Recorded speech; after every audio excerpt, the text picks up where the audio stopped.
Okay, but this is my last Kubrick question. How many people come here and aren't interested and aren't curious and don't have a tour? I mean, I'd say more than you think. I think, but people are different. You know, they might be aware of, but not necessarily a fan. You know, they might be, oh yeah, I know the films, and it's much more casual. You know, they're not too blown away by it. Blows my mind. Welcome to Characters, a show where, in the dawn of AI, we are trying to better understand the human condition. Season 3 is all about our true colours, stripping away the grey and revealing what haunts, excites us and drives our purpose. I'm Jack, and as your host, I aim to provide our guests with a safe space, aware of potential judgment, to promote vulnerability, empathy and humility. On this show, we aren't focused on who our guest is, what they've achieved or their opinion on society. We've included links in the description for that. We're instead interested in how they overcome anxiety, deal with envy, or embrace forgiveness and gratitude. I really hope you can gain and grow from what our guest has taken a leap and shared for our benefit. Have you ever sabotaged your own success? Well, I feel actually like we were talking about that earlier on when I was saying about how I feel that things professionally would be a lot better for me if I moved country, and I haven't done that so far, and I probably never will do it in a complete sense. So already, literally today, this very moment, I feel like I'm sabotaging my own success. But historically, the main way that I did it, and now have mostly overcome, but I guess it's a progressive thing, is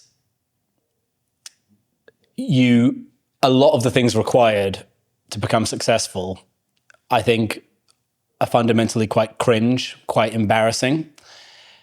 Maybe this is, I think, in particular, a British thing. You know, like if you put yourself out there in any way, you're liable to have people you know, your mates, your former colleagues say, oi, oi, what's going on here, kind of thing. And you all have a good laugh. But inside, it's like a dagger and you're like, oh, yes. You know, I mean, my career has been built in the last couple of years. Like the number one driver of it is LinkedIn. But I've spent 17 years basically saying, well, I would never want to be a LinkedIn wanker. And now I'm like the ultimate LinkedIn wanker.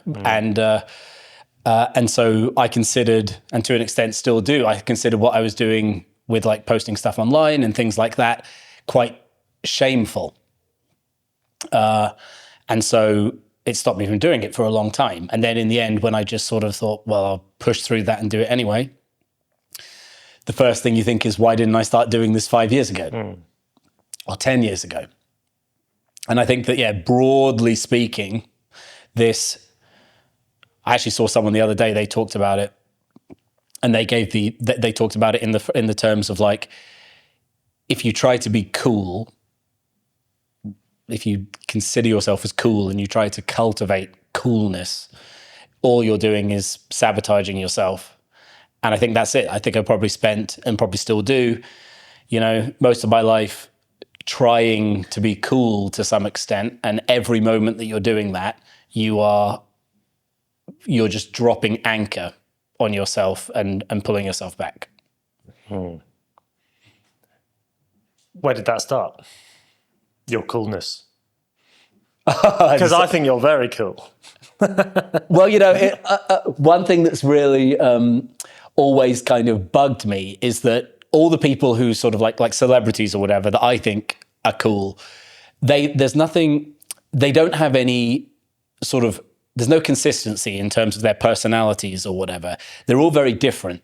The only thing that they have in common is basically that they don't give a shit and they just are a full expression of who they are. I think a lot of people, when you're growing up as like a teenager or whatever, you think that coolness is about a certain type of, you think it's about a certain set of characteristics, because maybe there's a particular celebrity that you think is cool, and therefore you think, okay, the things about them, those are the things that are cool, and then I can sort of wear that like an outfit, and then I'll be cool too. Like a pal of mine in school, we went to see the movie Collateral with Tom Cruise. You remember that? And of course, we both agreed that Tom Cruise's character in that, this sort of like sexy sort of neo-noir assassin in LA was very cool. And I remember my friend, he was then kind of trying to, in a sense, embody that. Only what works for Tom Cruise in a movie doesn't work for a 17-year-old schoolboy in Ipswich. Not only is it not cool, it's the opposite of cool, because it's the opposite of fully embodying who you are. And so it's about confidence. I suppose it is, but I feel that that's a bit too pat to say that it's about confidence. I think it's purely just about being one thing 100% without wrinkle or contradiction, whatever that thing is. So I sort of think that, like, I don't know, Mother Teresa is cool and Johnny Knoxville is cool. What do these two people have in common? Nothing, other than the fact that they're both kind of like living, breathing archetypes of themselves. So to answer your question, you know, I think that, like anyone, for the longest time, ever since I was like 11 or 12 or something, you know, you see an archetype and you want to be that thing, and then you try to inhabit that, you copy it, and you don't realize that you're just completely defeating your aims when you're doing that, because all you're doing is contradicting who you are. And people can smell this. People can smell this a mile away. It comes across as desperation. It comes across as try-hardness and all the rest of it. And I think I'm still doing it now. I think I still, consciously or unconsciously, I still kind of like channel personas that I'm not. But I'm trying to kind of like recover from that. A recovering persona. There's got to be a word. It's very hard to put your finger on it, isn't it? Yeah, a recovering cool. Let's go with that. Yeah. A recovering exactly. Cool. I entirely relate. I had the same thing with Bond and a various number of. It's the classic. Right? Bond has done more damage to young men's coolness than any other character in history. You can't channel that. You just can't. Because first and foremost, it's a character that somebody made up. Yeah. That's the point, right? It tunes into something that all men think they need or they want, and embodies that in every way, and only shows you that, and it's impossible. It's like modern beauty standards for women. Quite frankly. I mean, yeah, and it's like, the thing is, if James Bond had been a real person, at least you might have said, well, it's hypothetically possible. But actually... You'd have no soul. Well, yeah, well, there's that. So, yeah, let's put that aside. But even so, like, obviously, I mean, I'm not an expert on spies, but anytime you actually see a real spy in the paper or they get interviewed or something, like, they're nothing like James Bond. Like, real spies are not like James Bond. Real spies are not sexy. They're a bit more sort of bureaucratic or like grimy or whatever, but they're not like him. So it's like the whole thing, yeah, it's a complete fantasy, which is, of course, the whole point. But when you start wearing the fantasy as an outfit, then you're on dicey ground. Is there anything out there that's fighting back that concept, that idea for a teenager to watch James Bond or Tom Cruise and telling them subliminally, this is who you have to be in order to be loved and successful and get the ladies? Can you think of anything that's fighting back? Or did fight back then? Well, in fairness, I don't really blame the media in these instances, because all they can do is display the character and people will take it however they do. Okay, fine, James Bond is a made-up character, but like, I don't know, Johnny Knoxville or whatever is a real person.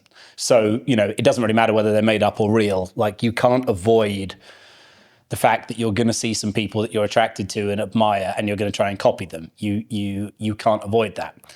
And obviously there's loads of messages that encourage you not to do this. I mean, be yourself. I mean, what's more cliched than saying to someone, be yourself? Which is the worst advice ever, because how do you know what yourself is if you've got no self-esteem in order to figure that out? That's exactly the problem, isn't it? Like nobody does know themselves. So I think that in terms of a countervailing force to all of this,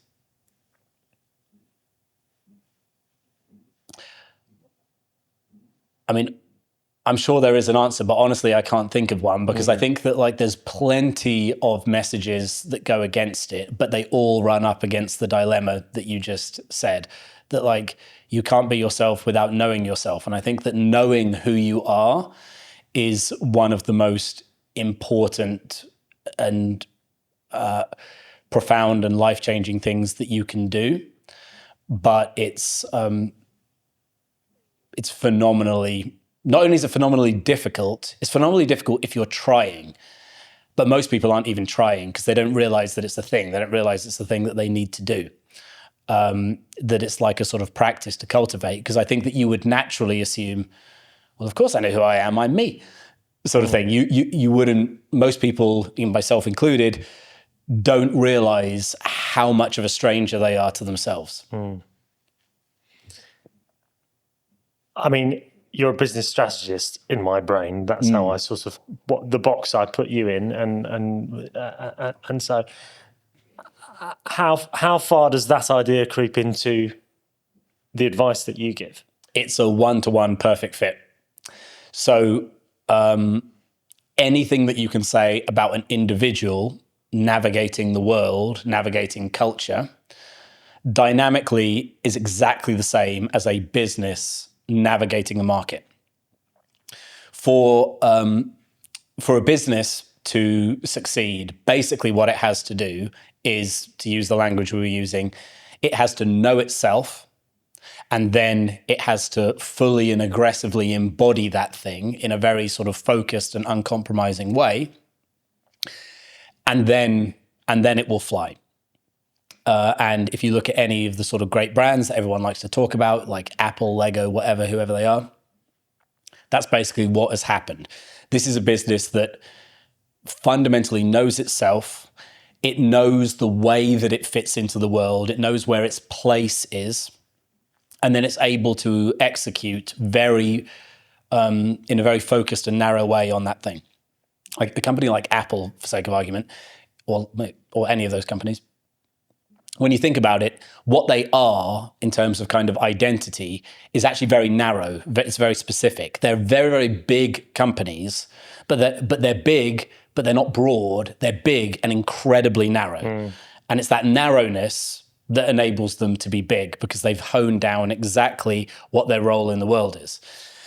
You take that over to a person, it's exactly the same thing. And the process for both the company and for the person is a process of self-knowledge, and then to kind of execute on that knowledge. And this is why the greatest strategic quote of all time, and I think if there's only one sentence that anybody could memorize that would do this for them in both a personal and professional sense, is the Dolly Parton quote, "Find out who you are and do it on purpose." So she was saying that about people, obviously, but you can apply that to a business. And again, a bit like the be yourself thing. You hear that at first and it sounds like quite trite, because it sounds like, oh yeah, sure. But if you actually think about what she's saying there, it's quite radical and very different to, I think, what a lot of the other messages we receive are. Because when she says, find out who you are and do it on purpose, the implication there is that who you are is not in your control. You do not get to choose who you can be. You are what you are, and you have to discover it and get on board with it, even if it's something that maybe you don't like, or it isn't necessarily who you want to be. Now, this cuts against the majority of, I think, sort of well-meaning but unsophisticated cultural commentary, which says like, you can be anything you want to be. And every kid's movie is giving you that message. Which is incredibly confusing for young kids. It's incredibly confusing. It's not remotely true.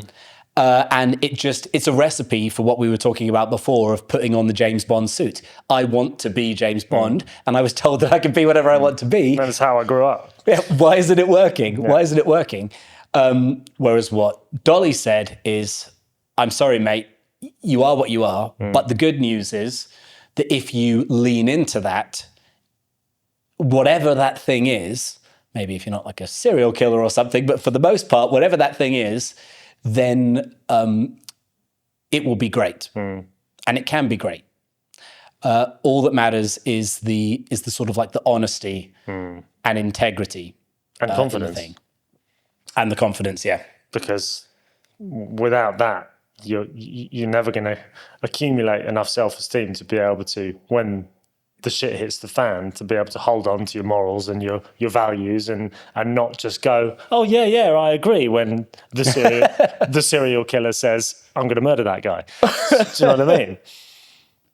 True. I mean, yeah,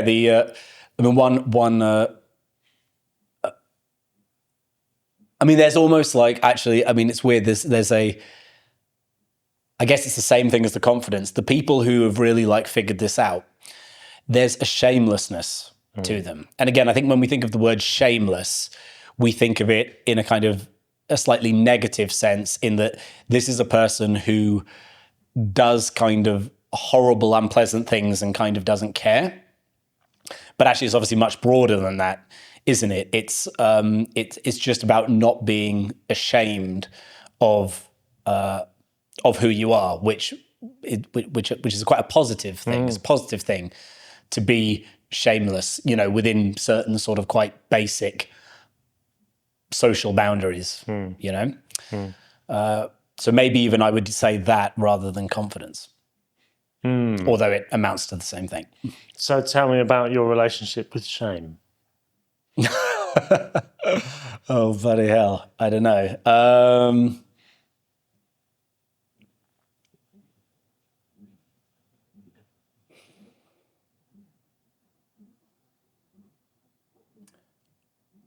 I think that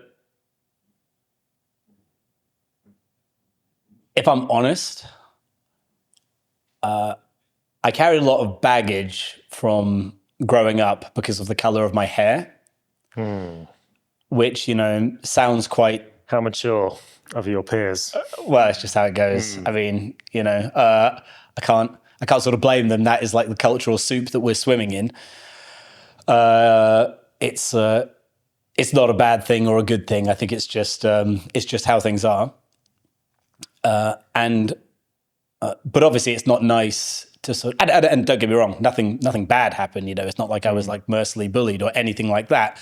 But you just go through life with the kind of the reinforcement all the time that you are a kind of an undesirable character in some sense, which in a way that would be no different if you were, there's all sorts of different variants, if you were very short or if you were fat or if you were this or if you were that. There are lots of ways that you can be, which ultimately you are going to have this niggling feeling that like you were this kind of defective or suboptimal operator.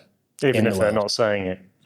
Yeah, no one has to come up and like be abusive to you. It's just look around you. It's part of the kind of the culture. It's woven right into the culture deeply. Even on a very, very basic thing, you could look at any, I don't know, kids' cartoon, let's say, and then you have the different characters in the cartoon, and one of the characters will be the kind of the neurotic one, the nerdy one, the sort of uncool one. Not like necessarily a bad one. They could be one of the core characters, but they're playing that role, and invariably their hair is going to be orange. 8-9 times out of 10. No one has to say anything. That character doesn't have to be presented in a bad way, but you get the message. So everyone, not only do I get the message, but everyone gets the message, and then that's the game that we all agree to sort of play. So I've always kind of like carried that and kind of pushed against it, and you don't have these you never have these feelings very consciously, necessarily, but you do start to build your life in a way where your entire life is a kind of an effort to overcome this and kind of show people. Emotional obstacles. Like, I'll show you. And so it's the same thing that people, I don't know if it's actually true of someone like Jeff Bezos, let's say, but obviously people in sort of COD psychology would say that, someone like Jeff Bezos or Mark Zuckerberg was like a loser in high school, and then they go to sort of like supreme lengths. To supreme lengths to, what's the word? There's a word for that. Compensate for that. And so it's kind of like a variant of that. And it's funny because even though like I'm kind of like, again, it's much more mild than that in my case. It's not like a kind of a big narrative. But I'll tell you what I genuinely believe, again, because I don't think it's right or it's wrong. I just think it's sort of how things are, is that this probably isn't true. It's more like a personal theory, but I just think it's quite funny. I think that who you are when you're in high school is actually essentially, that is the true you, the kind of fixed you forevermore. And I think that if Jeff Bezos, who now is, worth all the money and everything else, I think if now he met the kind of the stereotypical kind of popular jock from his high school, nothing would change. Nothing that's happened since would change the fact that the power dynamic in that relationship is still in favor of how things were when they were teenagers. And I actually don't think that you can get over that you can't flip the script, because everyone carries the innate confidence or the innate insecurity from those days. It's and so all of that effort to overcompensate and win, ultimately, if it was just in a sort of basic social setting, I still think that it can't be overcome.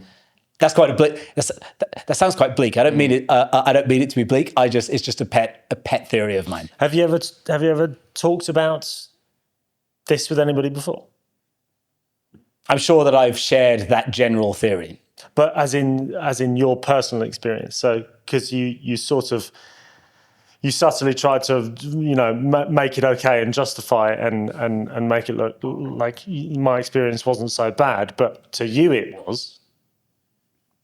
So, and it affects you all the time, and you carry it. You just said yourself that this is something. So to you, it is with you every day for all intents and purposes. Yeah. And I think, just to go back on your theory, I believe talking about it and sharing and digging it out and looking at it again as an adult rather than a teenager is a way to at least not maybe change, because it'll always be there, but to be able to go through that rigmarole every time it hits you in the face with the imposter syndrome or whatever afflictions you end up with. I don't want to hit post today because I'm ginger for all intents and purposes, right? Yeah, sure. Which is, from what I understand, basically the conviction, right? I like that. But the thing is, if you're able to, if you look at it as an adult and going, yeah, well, they were all just wankers, basically, because they were picking me out because that's the culture, blah, blah, blah. If you're able to do that faster, and you learn to do that faster by looking at it, and every time you look at it, you go, oh, yeah, and then you can just leave it over there and park it and almost say, not now. Rather than it constantly coming in as an emotional obstacle and continuing to rule. That's why I ask, have you ever talked about it with anybody before? Yeah. I mean, I have dug have dug through this stuff, and I think that it loops back to what we were talking about before. The initial thing about the cool versus the cringe. The way that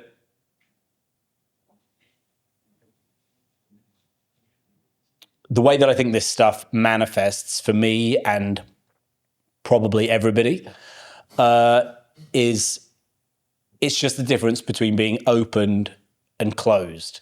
Do you live your life closed with a sort of suit of armor on, so to speak, in a shell? Or do you live it open and kind of like... Exposed is too strong, but... Yeah, let's say that, yes. Yeah. And exposed, but where all of the energy and creativity and love and sort of... Purpose. Because we're doing it on purpose. Yeah. and life can sort of flow through you. You know, it's just like a blocked or closed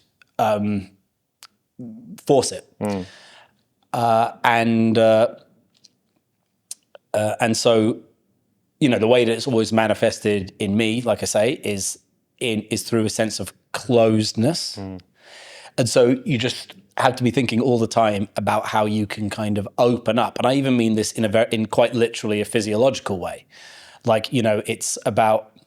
I read something in a book, it really stayed with me. I'm not going to be getting it right, but the gist of it was you sort of like imagine a line going down the front of your body, over your tongue, down your belly, and all the rest of it. And you think about like, okay, is that line closed up like that, or is it opened up like that? And you even like can stick out your tongue to kind of like to have this sort of physiological opening. You know, is your sort of belly relaxed? Is your belly protruding? It's like the protrusion of the belly is a kind of open, is a sort of open form of like receptiveness, if that's right. If that's right. So even on that basic physiological level, I think that you can kind of open yourself up, and then that will obviously sort of flow through to your kind of your emotions, your behavior, whatever. So this is something that I think about a lot, like this openness. And I think, yeah, obviously people talk about like vulnerability and showing your vulnerability and blah, blah, blah, blah. And to me, that's obviously part of it, but it's just a subset. It's just a subset of it. It's a more kind of like, it's a more holistic thing. To the extent, actually, I don't really know if this is connected or not, but just made me think of it. There's this theory that the brain acts like is essentially a filter of experience. So what happens is that sort of like reality comes kind of flooding in, and then the brain filters it and decides how much of reality to expose you to let it hit you. And actually, with a disease like Alzheimer's, what they say is that this isn't actually a brain that has sort of stopped working. It's actually a brain that's working overtime and is actually starting to be more and more active, more and more powerful, and filter more and more of reality out. And then if you imagine the flip side of that would be a sort of a high spiritual experience, or like what a saint or a swami might experience, or even a person on psychedelics. What's happening there is a relaxing of the filter and the opening up of more reality to come pouring in. So even that, in terms of like, how do you experience reality? How vividly and how deeply and how truthfully do you experience reality? Being a function of, is the brain clenched and closed and blocking it out? Or is the brain porous and letting it flood in to the extent that you can handle it? It even extends to that. And that's like, again, it's like that microcosm I was saying, where like the person and the business, it's the same dynamic. In the same way, the body and the brain, in my way of understanding, it's again the same dynamic, being receptive and open, or being closed and protective. No, phenomenal. So what do you wish people understood about you?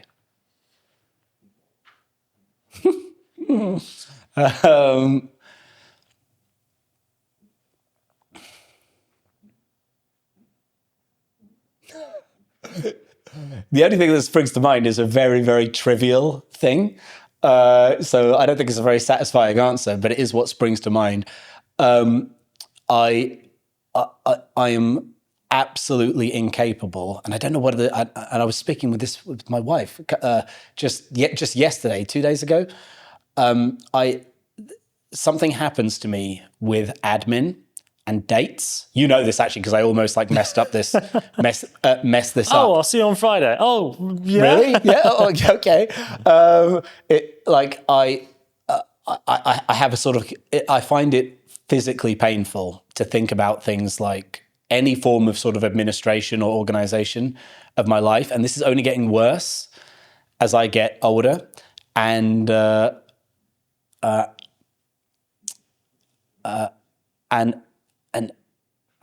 don't know why that is. And I was just like, I have this little patch in my week, this like sort of 1 hour period where I sort of I assign it to admin tasks. And I was doing this the other day, and like literally about 30 seconds into it, I could feel my blood was boiling. My dog was there, like he made a little noise, and I just shouted, "Shut up!"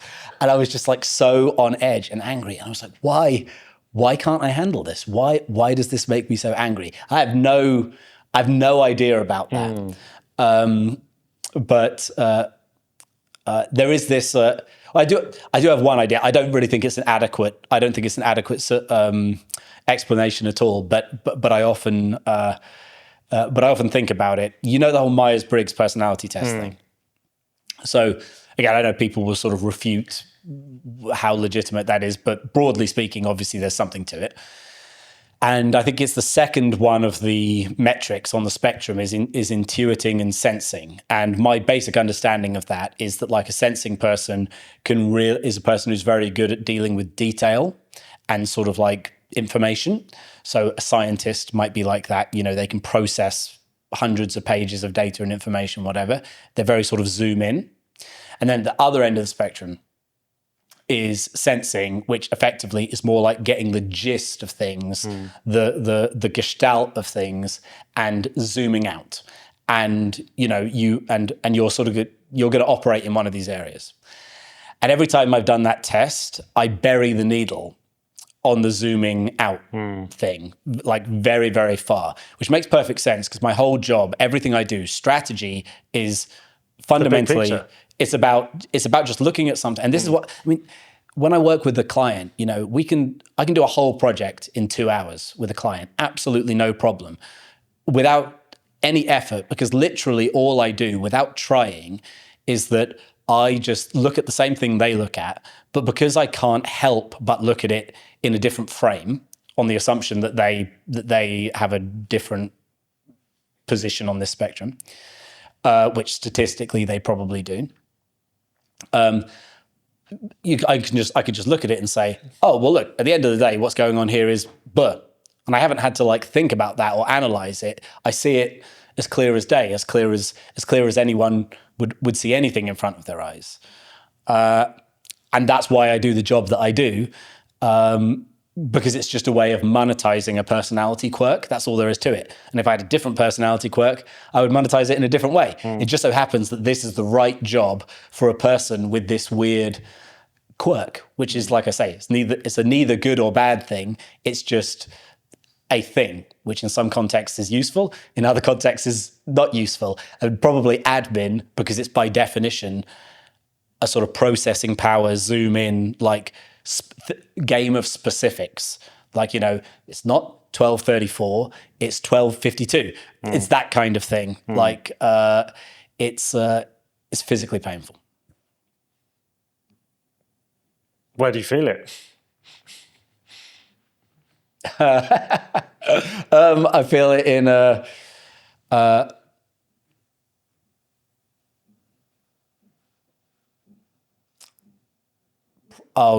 chest, shoulders. I think it's probably just like a generalized tension talk about the closing of the body, the clenching of the body. It's like a real, that kind of thing until it's gone, until it's resolved.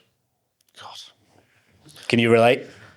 Not to admin. I'm a bit of an organizer. Well, actually, the work that you do, as we talked about the other day, there's a lot of technicalities to what you do. And so you have to be able to process that kind of information to be able to do it. And that's why I was saying to you, just like with like the camera, like I was like, do not make me look at the screen of that camera. I do not want to know one thing about how this camera works, because to allow that information into my head would be almost like self-harm, you know? So just don't tell me anything about it. Just make it work. Just make it work. Get it to do what I want it to do. Oh, bless you, man. Believe it or not, both of my parents were accountants, and the first job I had was at EY. So wow. I didn't thrive, and they kicked me out. And at the time, I was unhappy about that because, of course, you just think, well, you know, you don't want to be kicked out of anything. You don't want to be rejected from anything. But it was all for the best. Would you have tried to stay? Oh, yeah, 100%. It's just it all links into again, knowing yourself, isn't it? You know, I have to make this work, or I have to do X, Y, and Z. But it sounds like, you know, that was not the place for you because your mind wasn't being used in the way that it needed to be. No, but little did I know that. And then I went to L'Oreal, and exactly the same thing happened again. Obviously, the work at L'Oreal, I was in marketing. It was, you know, a little bit more intuiting versus sensing or whatever, but, you know, not much, you know, like a bit further in that direction, but ultimately it was still quite a kind of high administrative load. I mean, that wasn't the only reason that it didn't work out for me there, but like, yeah, I definitely wasn't gonna pull up any trees if they'd kept me on. I mean, it's amazing because, you know,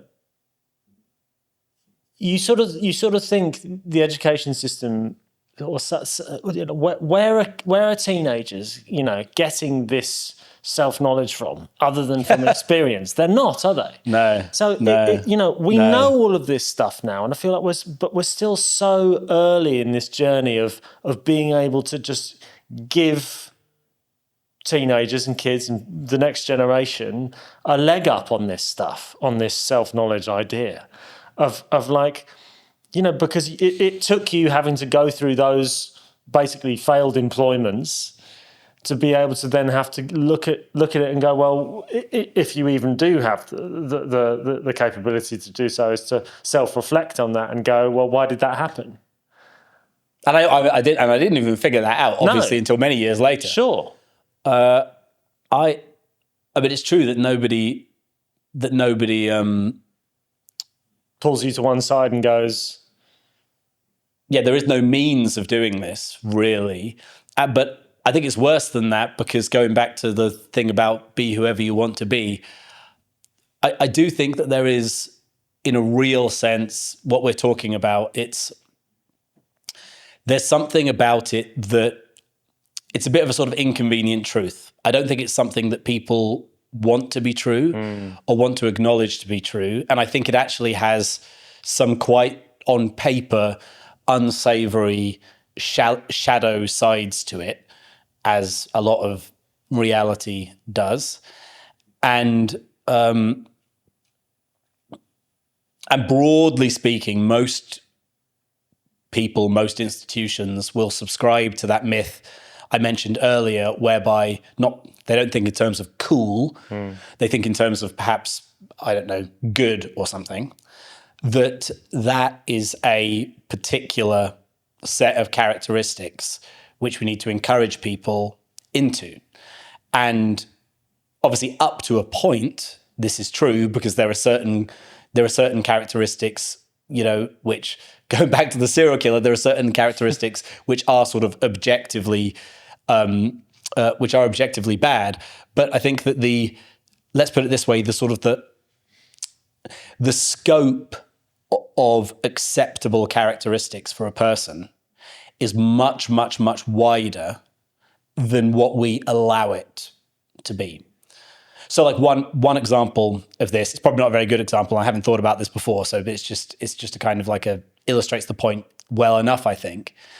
There's you quite often hear people talk about how boys struggle in school, and the sort of, I think people talk about the feminization of education, and that a certain kind of like way that maybe a little girl might on average behave is considered to be sort of more good pro-social behavior than the way a little boy might behave. And so there's all this stuff that people talk about. I mean, I don't have a little boy, I only have girls, so I'm only taking this sort of 10th hand information.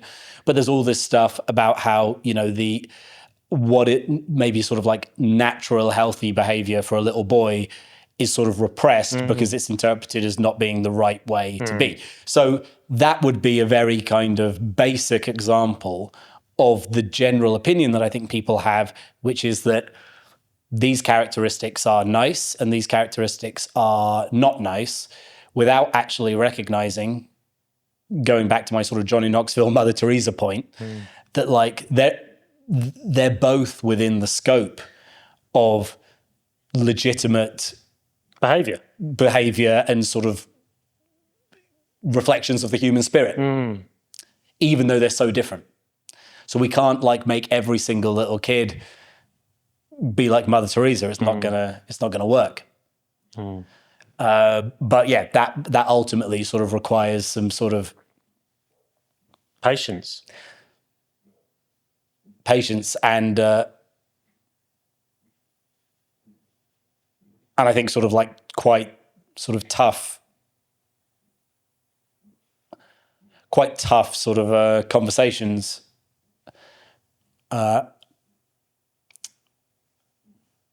Because you can't create necessarily a system which is going to be a good fit. One size fits all. For every type of person. Inconvenient truth. Yeah. I mean, again, basic example of that, they don't talk about this so much anymore. Of course, there was that time when Gordon Brown or whoever was the prime minister said, our ambition is to have every single young person in the country go to university. On the face of it, you think, oh, that sounds great, doesn't it? Why wouldn't we want that? Isn't university this good thing? And wouldn't it be good for everybody if they went to university? Like, then where are all the builders? It's a stereotype entirely. What is that? 2 seconds reflection shows you how wrong-headed that is. Yeah. But we do that all the time.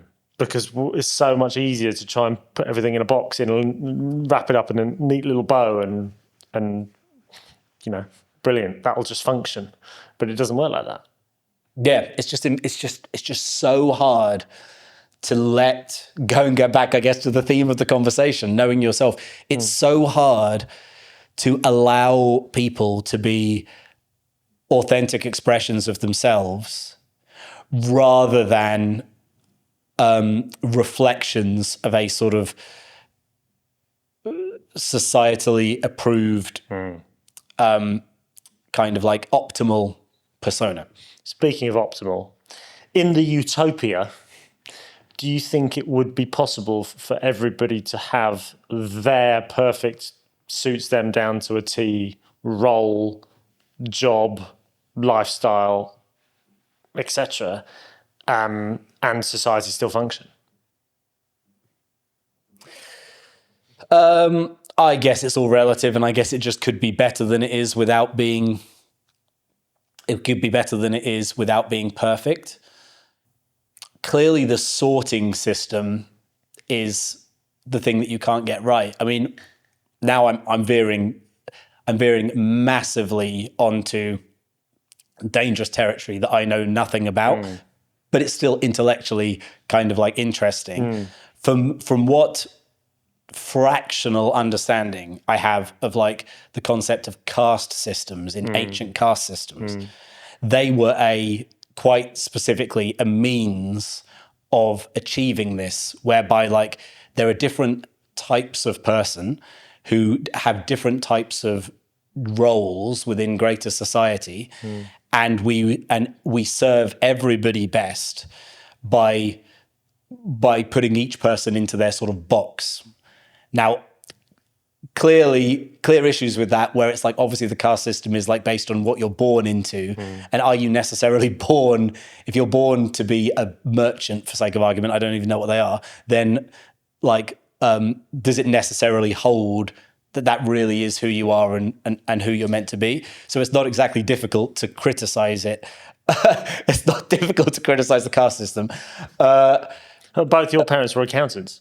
Both my parents were, so there you go. There you go. In the accountant caste, I would have had a pretty rough time. Yeah. But it is, so it just goes to show how, like, even if you acknowledge the variance of human experience and type, if that's the right word, even so, what are you going to do about it? Like, because you're sort of out of the frying pan into the fire. So could it be perfect? I'm sure it couldn't. Could it be better? Yeah, I'm sure it could. Tell me about envy. I feel like you looked through my materials and thought, what are things that like this person has a problem with? Not that I ever actually think about.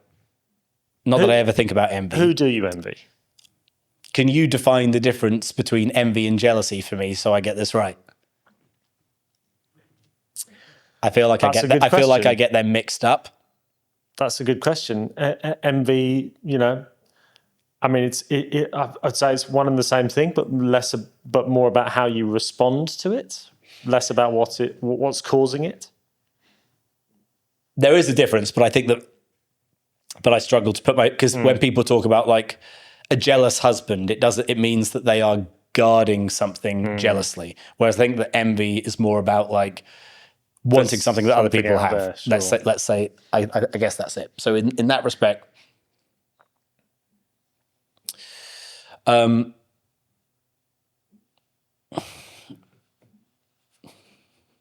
I ever actually really engage with that subject consciously? Yes, actually, but not that I would ever use the word envy. I mean, I can tell you that this is another, the business strategy principles are universal principles for life. If you, like I was saying before with the whole Dolly Parton thing, if you frame them in the right way.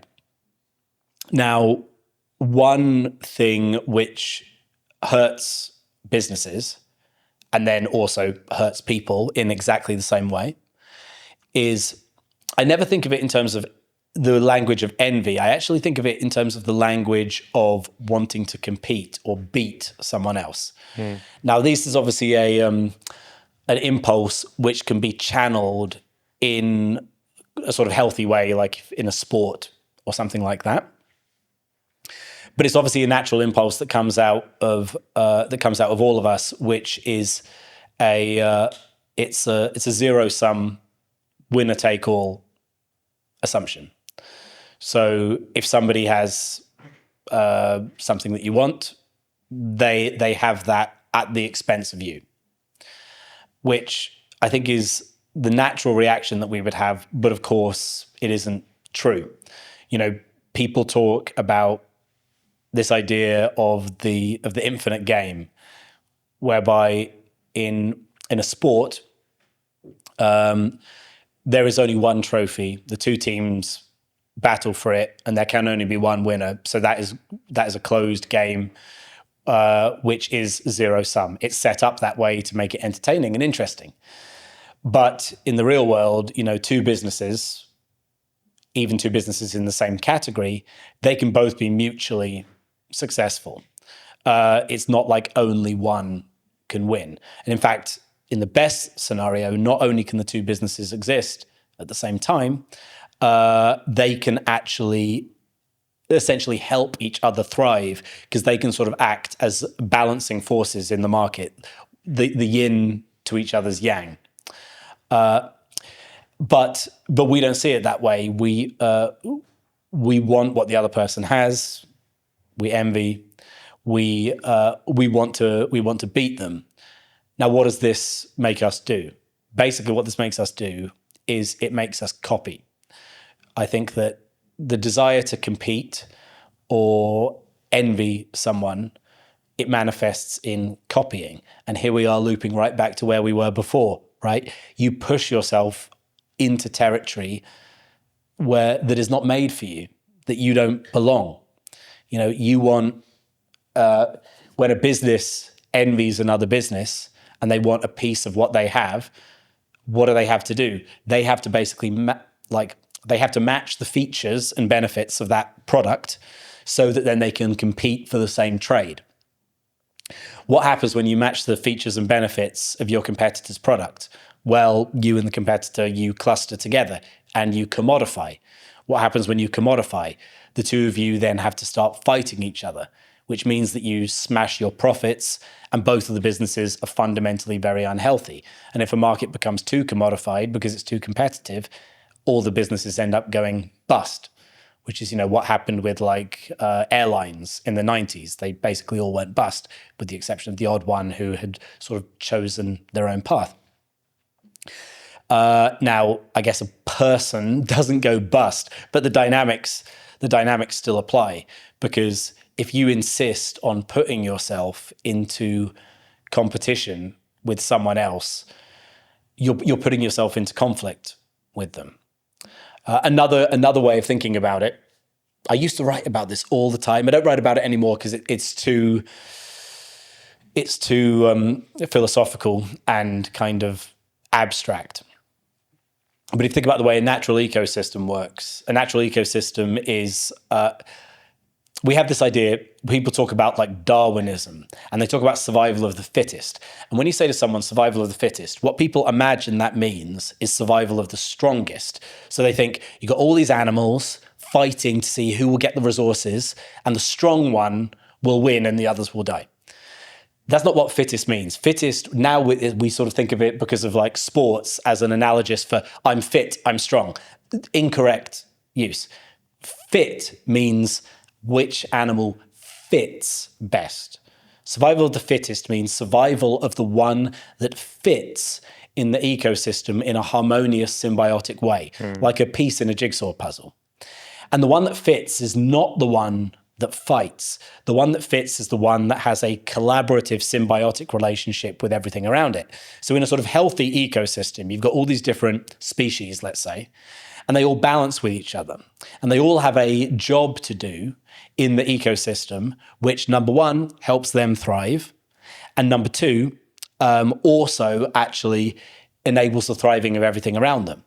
There's a reason why, a bee and a wolf have different natures and do different jobs, because they're two pieces in a jigsaw puzzle that together comes together to form a harmonious system. And if you remove one of those pieces from the system, then the system gets corrupted and things start to collapse. Or equally, maybe if you, let's say, I don't know, if you've got the red squirrel and the gray squirrel, and you introduce the invasive species, it's another way of upsetting the balance of the system, because in that example, the gray squirrel and the red squirrel come in and they actually are in zero-sum competition. So then you create a sort of a bad dynamic. So again, this pattern applies everywhere. This is exactly the pattern that plays out in markets with businesses. A healthy market is like a healthy ecosystem with harmonious interlocking businesses that balance with each other and sort of create mutual thriving. And this is essentially the same if you're an employee in a company. If you imagine in the company is the ecosystem, and you are representing a sort of organism or species in there, you're going to thrive if you manage to find a way to make everyone else thrive in there and take your own path. And then it's also going to work outside of business, sort of in your general life. Now, I know that your question was probably more about how I personally. Well, I think I figured it out from response that. So to envy. It's a Tom Cruise serial killer with brown hair that is in an ecosystem where everybody gets his strategy from him and lives in a mansion in London. Probably not London. Probably not London. I mean, I was really feeling like,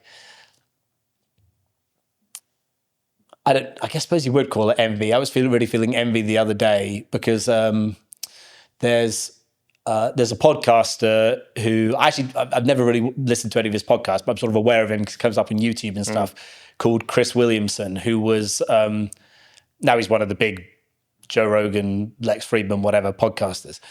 And but he's English.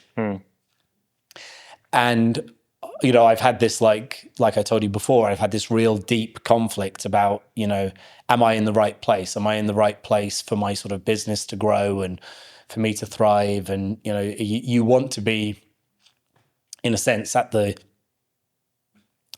in the heart of your industry, where things are happening in your kind of world, in your niche. I watched like a clip from one of his podcasts the other day, and this guy's from Middlesbrough, and it came up on there, and I was like, yeah, bloody typical that he actually has now moved to Austin, Texas, because of course he bloody has, because that's where the action is for people sort of like him.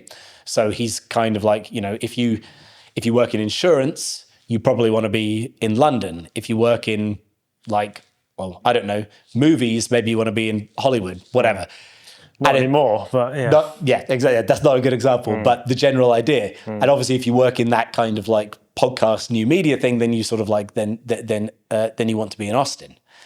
And yeah, I did feel sort of bitter and envious, and almost a feeling of, would you call it sort of?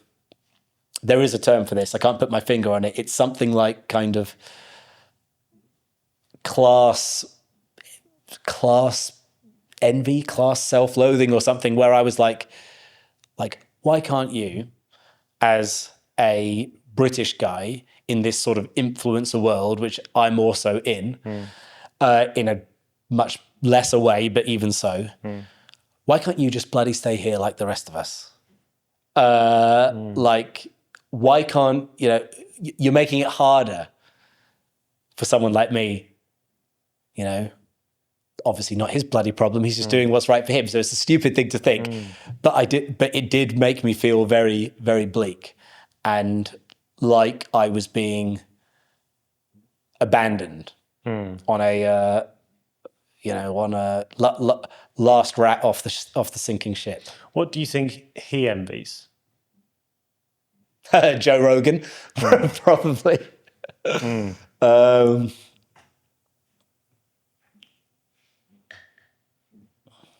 surely in his podcast he would reveal. I mean, I haven't listened to enough of his podcast to be able to speak. But maybe there's an answer for you there. You know. Yeah, that's true. Not that it's taking over your life, but.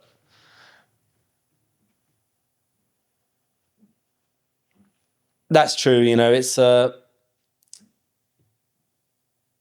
Because I can almost guarantee it's not all sunshine and rainbows in Austin, Texas for him. No. Let me give you another strategy principle, though, which is that what you generally get with a given business, and again, can we apply this to a given person? Yes, I think we can. If we're purely talking about, forget, you know, sort of psychological well-being or whatever, I'm just talking about in terms of sort of effectiveness and success in the world. The general mistakes that you'll see with any business is that they are either too generic or they're too weird. Both of these type of businesses die, but they die for different reasons.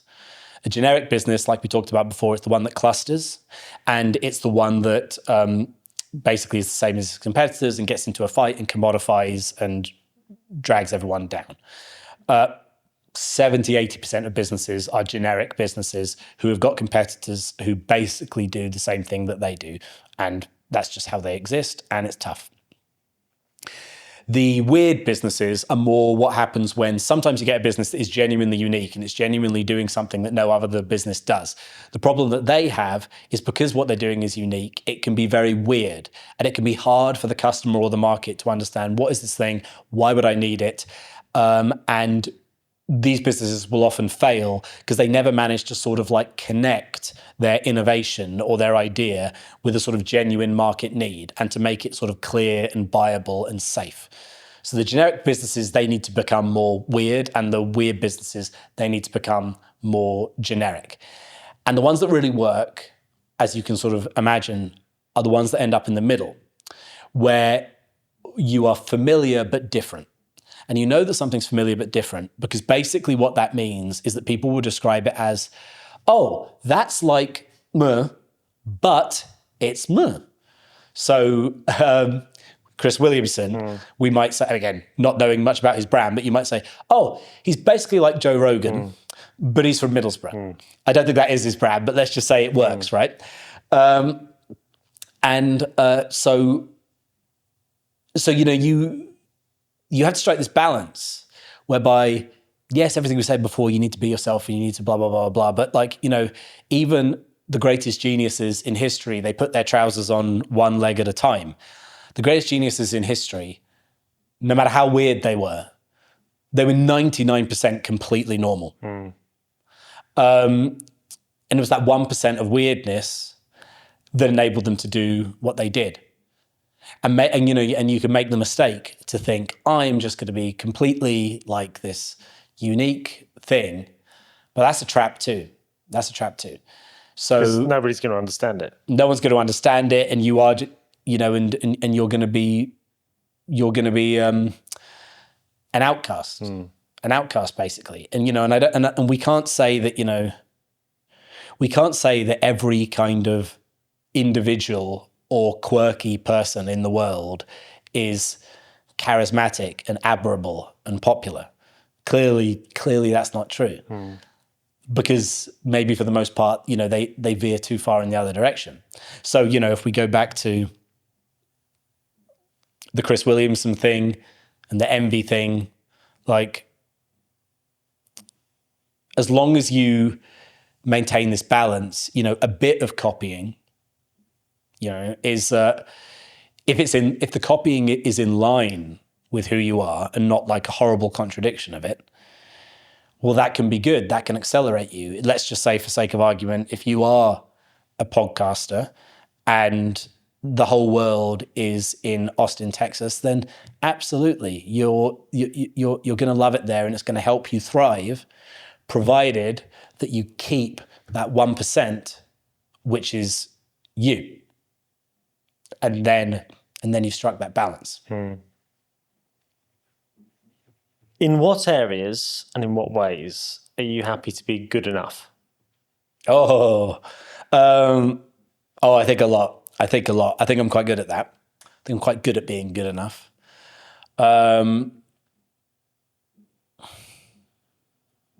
Specifically, though,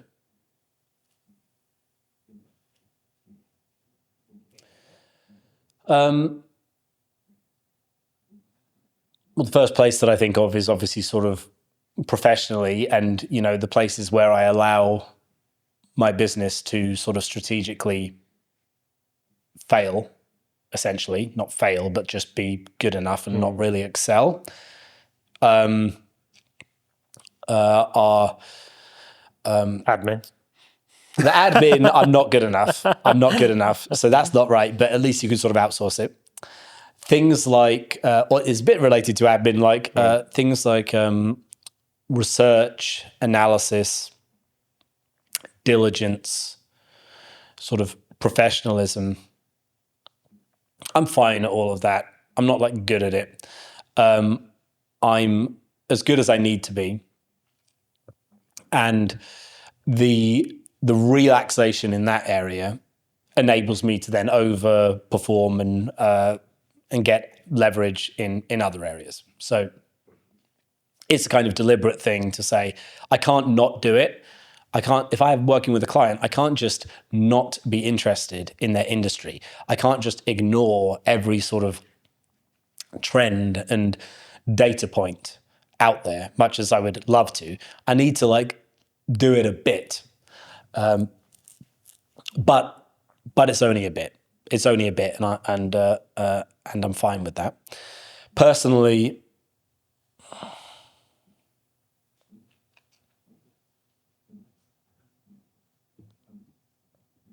maybe you have stumped me.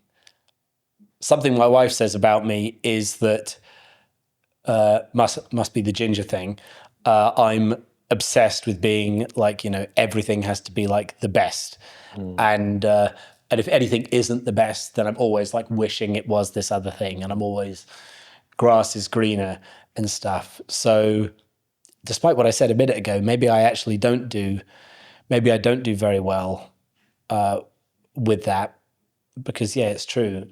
Like I want the most beautiful house. I want the best family. I want the nicest car. I want to be the most sort of like fit and athletic and da da da da da. And obviously, I don't necessarily achieve all of those things, but I'm sort of pushing towards them. In terms of like things that I just sort of like relent on.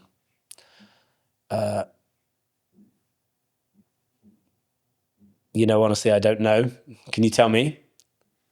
I don't. If we knew each other better, then I might be able to comment. But I think now you've troubled me now. Well, I hopefully it doesn't mean to trouble you. Certainly not. But perhaps something to look at. Which, if there's any benefit on a personal level from doing something like this, then that's something that could, you've got big life decision, coming up, or you're dealing with and throwing about, and perhaps looking at that might be able to go, oh. Well, I'll tell you what. I mean, it's again, if we continue the theme of the strategic parallels, something I would tell any business is that you have to sacrifice something in order to innovate and deliver something meaningful in a different area. You can't obviously be all things to all people. And so then I would also say that's very much true of a person, and it's in line with everything that we've been talking about. At the same time, I suppose I do have this feeling that that there's something that there's a trap in compromise, and that you think to yourself like, oh well, I'd like to do blah blah blah blah, but like, but I couldn't do that because of X, Y, Z reasons. And then I would always say to that, no, what bullshit, you're just not pushing, just not finding the way. You're not like, like you can overcome that, which is actually very much in disagreement to what I would say about a business. I'm a big fan. Whether this resonates with you or not, I'm a big fan of Tony Robbins. And I actually went to his business mastery event in Palm Beach last year. And, you can imagine how it was. It was like amazing. And you just have to sort of like very, very difficult for a Brit to be there because it's so like, you have to talk about the whole closed coolness thing. You have to let go of all of that. And it's like, it's really hard to just let go of that and to go with it, but that's what you're paying your money for, so you're like, well, if you don't go with it, then why the hell are you here? You're trying to like have this particular experience. So more or less managed to do that. More or less I managed to leave most of my natural cynicism at the door. And and he's very sound, I think, on a lot of the stuff that we've been talking about, and his the stuff that he puts across is very sort of true for the most part, I think. But one of the things that he does talk about, and it does sort of like haunt me a bit, is telling you to obviously all this kind of like you can the idea that you don't have to make compromises, and if you, And he's got all these completely crazy stories from his own life about when, it seemed like he could either do this or he could do that. And there was no possible way, but because he's bloody Tony Robbins, he found a way to like do both of them. And everyone's like, whoa. And it is completely amazing. Some of the stories that he tells. But then in practice, I don't know, maybe you do have to be maybe that does work for a superhuman billionaire. And maybe that doesn't work for other people. So I'm very, very reluctant to say, you know what, I'm just going to let this thing slide. And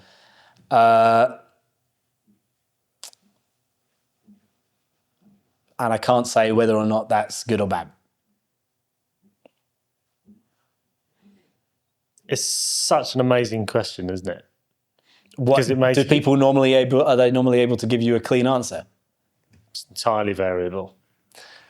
Because, good enough is not quite. It's good enough. I mean, I think I'm good enough with my sort of exercise and fitness. That is I go to CrossFit because that's the closest thing to my house. And obviously that's a lot of people who are trying to push very hard and add to their 1 rep max and everything else. And I just don't do that. I just think that I don't have the bandwidth to care about this. It's enough to be doing what I'm doing, but I don't need to go further. So that certainly is the thing. Dad?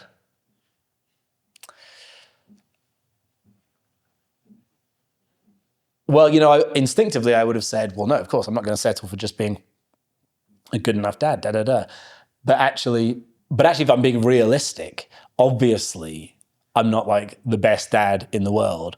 Obviously, I could do more than what I'm doing now. I'm not maxing out dadness.